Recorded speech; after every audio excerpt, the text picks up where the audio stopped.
Hi guys, this is Quinter ng Antique, and for today's video may bagong recipe naman akong i-share sa inyo. Ito ang munggo, pinataang munggo na may puso na saging, at ito ang aking ingredients. Ito ang bawang, sibuyas, puso ng saging at gata ng niyog. Ito ang unang step, maglagay tayo ng mantika sa mainit na kaldero. Siyempre, kailangan natin mapainit yung mantika bago ilagay ang bawang. Igisa natin yung bawang at pag nag-golden brown na yan, pwede na natin isunod ang ating sibuyas. Ayan, lagay ko ng sibuyas at hintayin din na maluto yung sibuyas para mas masarap at mas mabango ang ating niluluto pag may bawang at sibuyas. So, ayan, okay na yan. Ilagay naman natin ang susunod, ang ating main ingredients. Yun ay yung munggo. Diba? Munggo para mas masarap. Except na lang pag mayroon kang arthritis, bawal yan. Pero nakadepende. Pag okay sa inyo yung munggo, okay lang yan. Ayan, lagyan natin ng mamaya. Haluin ko muna, hinalo ko pala yan. Then, sa tingin ko, kulang yung tubig. Lagyan ko ng tubig, kaunti, at depende sa inyo kung gaano karami yung tubig ilalagay nyo. Mas marami kayo, so ramihan nyo yung tubig ilalagay nyo. Tintayin na makulo. Habang naghihintay na kukulo, ayan, mikos-mikos muna natin yung puso ng saging habang nagkanta, diba? For the kanta ang person habang nagmimikos-mikos ng puso ng saging. So, ayan, hinalo ko lang, nilagyan ko lang pala yan guys ng asin para matanggal yung dagta. At ayan, minimikos-mikos ko pa rin, piniga na maigi, kahit di naman masyadong mapiga.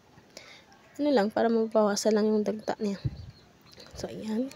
Hindi nga masyado yun eh. So, piniga ko lang hanggang piniga ang lahat. Pag nag-okay ang lahat, lagay ulit sa palanggana at hintayin yung pag nakulo na yung natin nilagay na munggo.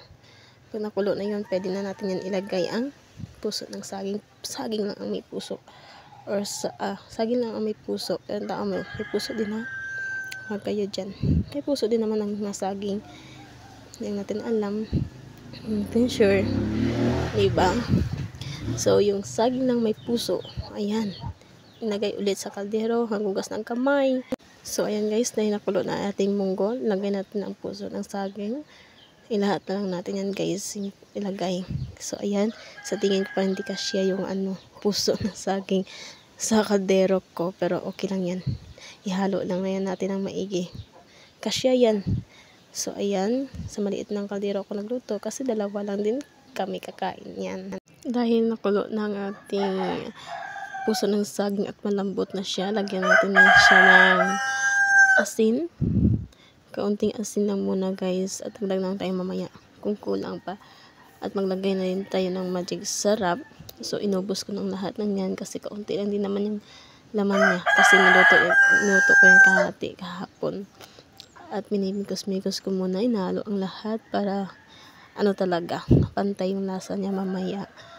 At takpan na rin natin at hintayin natin na makulo ulit. At ready na natin ilagay ang gata. So, ayan, panay bukas, halo-halo at ayan. Ilagay na natin ang ating gata. Yan ang pampasarap at pampalapot ng ating niluto. At ayan, mikos-mikos ulit.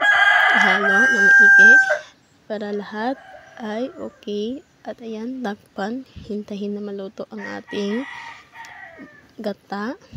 At haluin para lahat, pantay lahat ang luto niya at tikman natin. Siyempre, pag nagluto tayo, hindi natin pwedeng hindi tikman kung okay yung lasa, masarap ba, or kulang, anong ang dapat ilagay. Ilagay. So, ayan, nagdagdag ako ng asin. Kasi parang kaunti at naglagay ako kaunti ng magic sarap. So, depende sa inyo kung ano karami yung magic sarap kasi sa akin, kulang yung lasa niya ng unang lagay ko. So, ayan. Pag nagkulo na ulit, tikman kung okay na ba, anong kulang, anong dapat pang, at kung okay na yung lasa niya, pwede na natin yan pero bago ko bago yung matapos yung luto ko, naglagay muna ako ng baog. Ewan ko sa inyo kung anong tawag dyan. Isdang binilad na. Mailiit guys.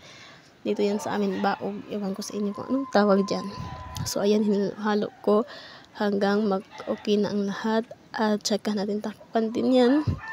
Hintayin natin na maluto kung okay na ba yan. So, ayan, takpan. So, ayan guys, nag-check ako ng baog na nilagay ko kung luto na. Pero hindi pa pala luto. Inalo ko lang yan. At tsaka ko tinakpan. At syempre, ito na guys, yung pagkaluto ng baog. Okay na ang lahat. Tingnan nyo naman yung niluto ko. Masarap na yan guys. Perfect na yan pang ulam sa umagahan, tanghalian, at hanggang pa yan hapunan guys. So, ayan pala yung nilagay kong baog kanina. At yun, luto na yung gata. Lahat luto na at pwede na yan yung ulam. At naghihintay na tayo na hintay ko ng partner ko. Thank you guys. Ayan na, luto na.